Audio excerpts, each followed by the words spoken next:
Hey, y'all, this is Oliver Wood from the Wood Brothers, and you're listening to Jim on Bass. Hey, it's Ryan from the Jim on Bass Show, the podcast that brings you closer to your favorite athletes and entertainers. And I want to give a huge shout out to my friends at Claim to Fame. They have some of the best jackets out there that I love to wear. You can rock them for date night, a casual outing with friends, or even while doing a podcast. They're lightweight, they're durable, and perfect for any setting. My favorites are the dark blue, the olive shade, and if you want to switch things up and go for a lighter color, one of my favorite go-tos is the Pacific blue.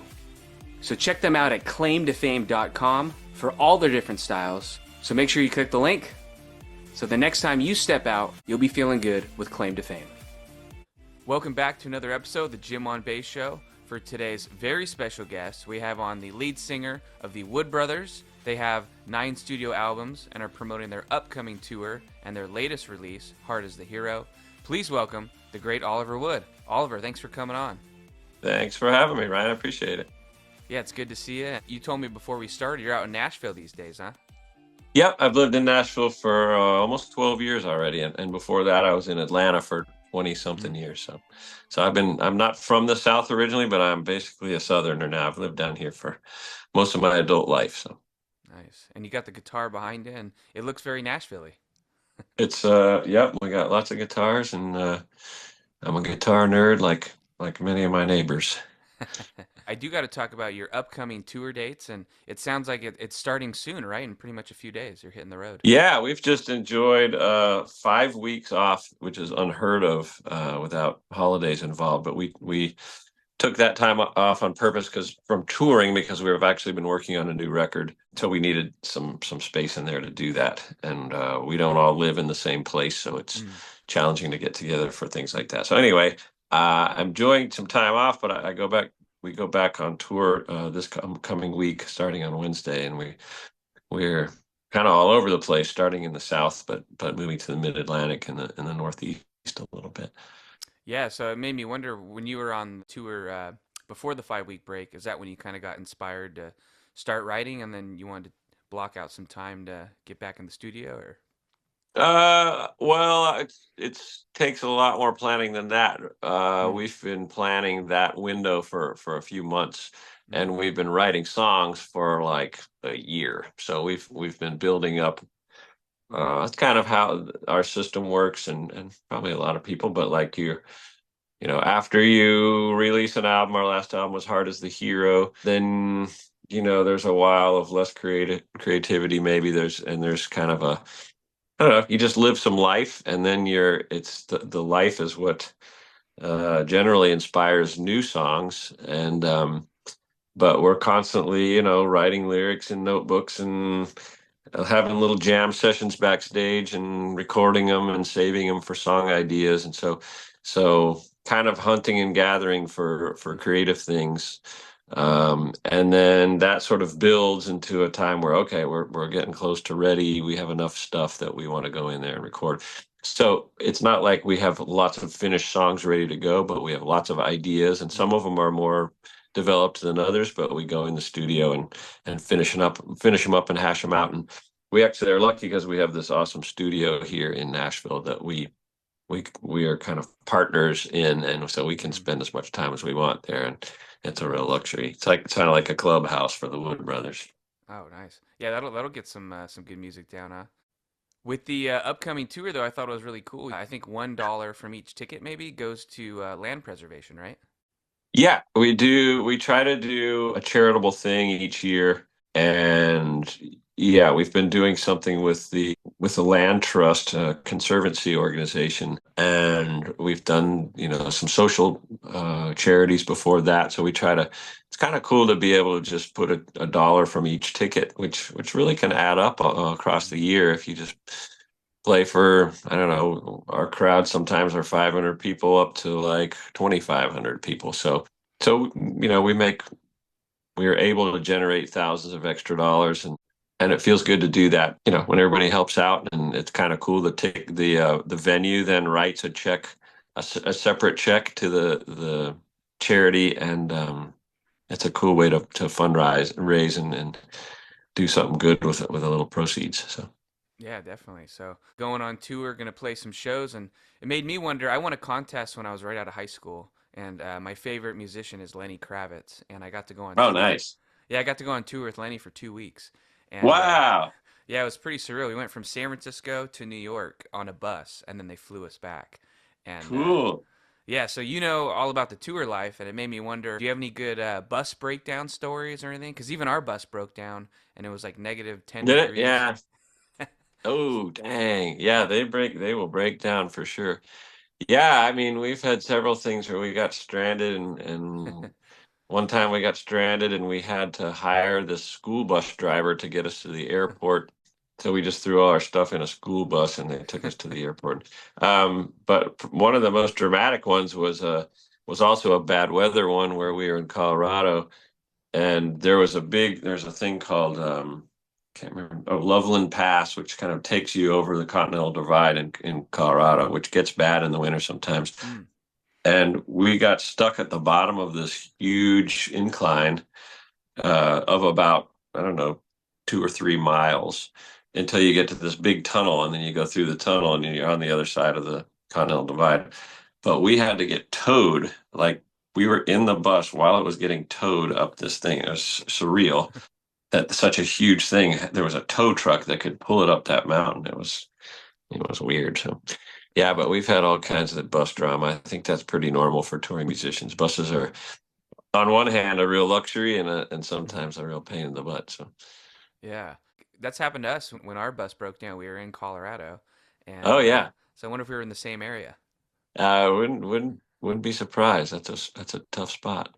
Yeah, it was like a meat locker because I remember we left our water bottles in there, and then the next Uh, day we came out and they were all frozen solid. wow, Yeah. Well, it makes you amazing. wonder, how do you pass the time? Are you into movies? Are you writing? Do you guys jam? How do you kind of pass the time on a long road trip?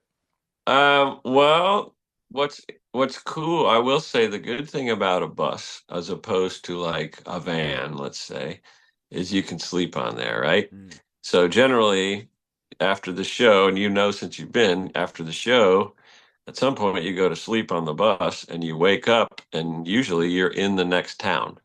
So the cool thing is when you wake up, you're in a new town, you can get out of the bus and walk around and get coffee or food or see the sights or exercise, things like that. So I like to do all of those things.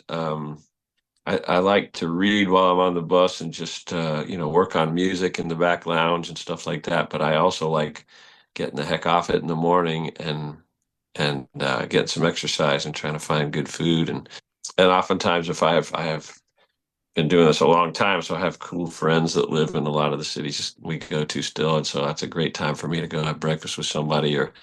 But we have very structured days where by Mm. 2 or 3 o'clock we're sound checking and then dinner and then a show and then get back on the bus and do it all over again. So it's somewhat structured, and you sort of have your mornings. If you don't sleep them off, you have your mornings to do stuff you like to do.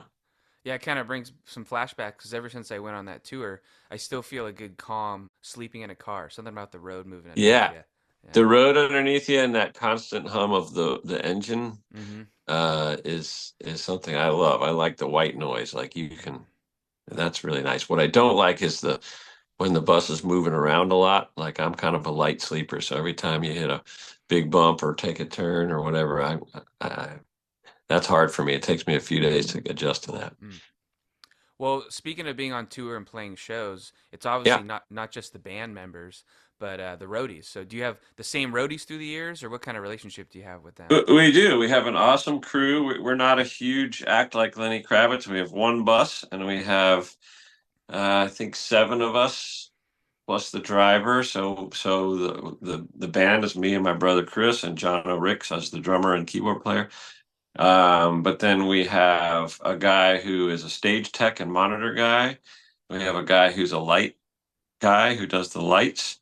We have a guy who's a tour manager and also the front of house sound guy. Mm. So he doubles in his job. And then we have a woman who's an amazing sort of all around assistant tour manager, and she does merchandise Mm. and hospitality and stuff like that. So we have a really streamlined but incredible crew of really nice and hardworking people that we've had for years now. So it's a good system we got. Awesome. Well, yeah, you mentioned it there. Your brother, you guys are in the same band, obviously, and you kind of have two different looks, right? You got the long hair. He's got kind of Yeah, like maybe the spiked hair. So, yeah, have you? How long have you had the long hair? Your whole life, or?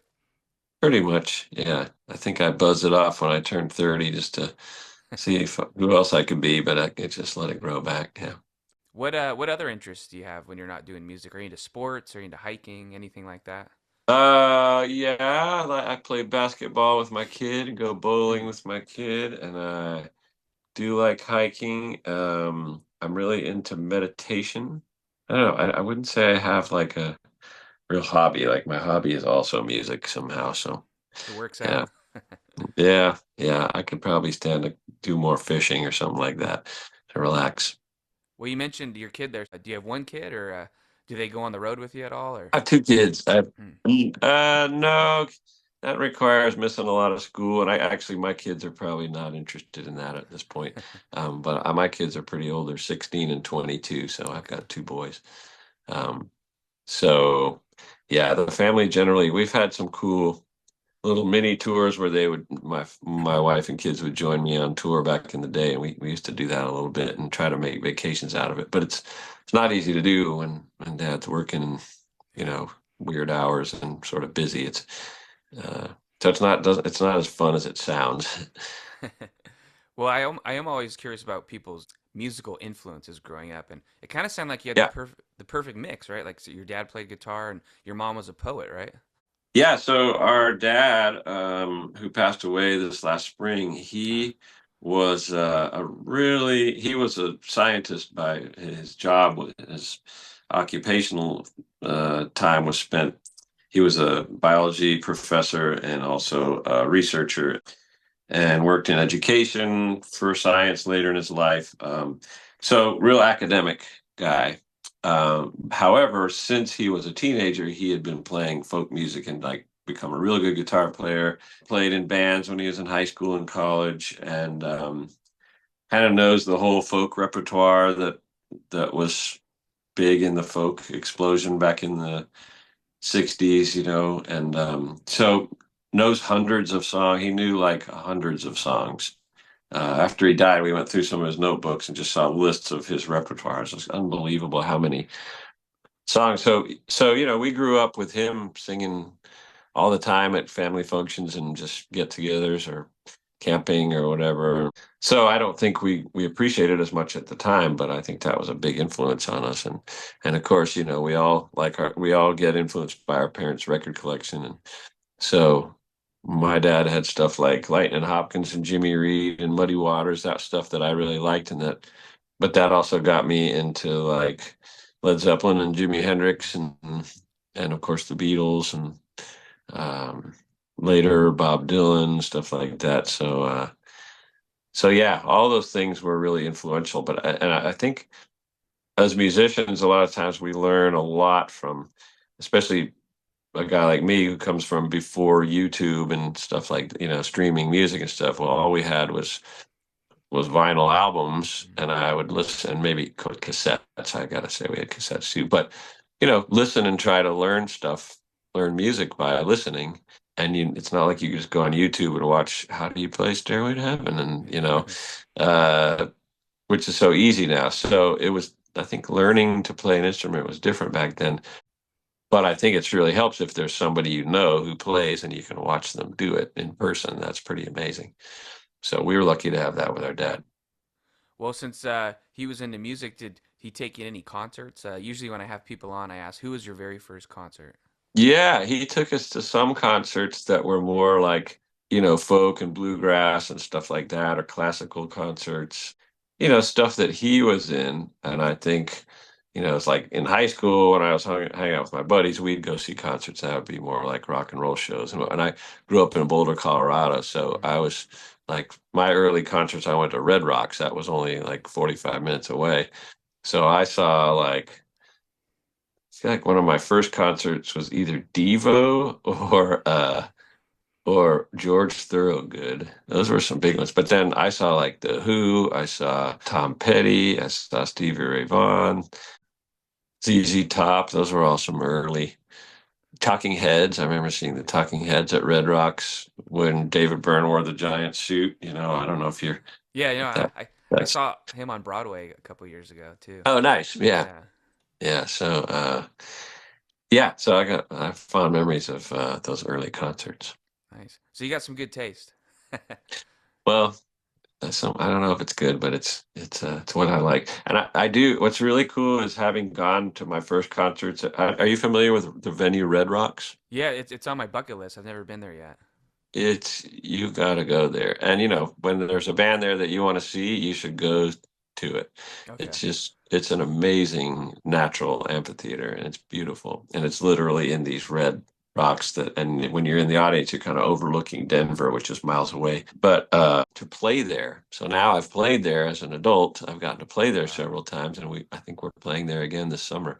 Nice. Um, but it's cool. Just like I used to watch people play there, like I saw Tom Petty play there, and I saw Talking Heads play there. Um, so it's cool to go there and walk through the backstage area and see all these pictures of all the Beatles have played there, Springsteen's played there. It's like it's really really cool. Yeah, I saw a live comedy special that Bill Burr did, and it looks like there's a lot of stairs that lead all the way up to the stage, right? Oh, he did it there. Yeah, and they were Yeah, filming, and it looked like a lot of stairs to get up to the top.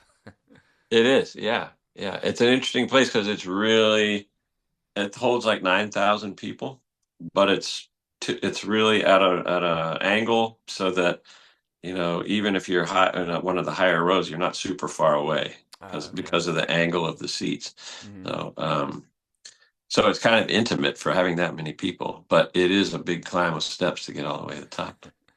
Yeah, I want to see. Since you're from Boulder, I don't know if you're familiar with Big Head Todd and the Monsters. They played Oh there one yeah, year. Yeah. yeah, yeah, yeah.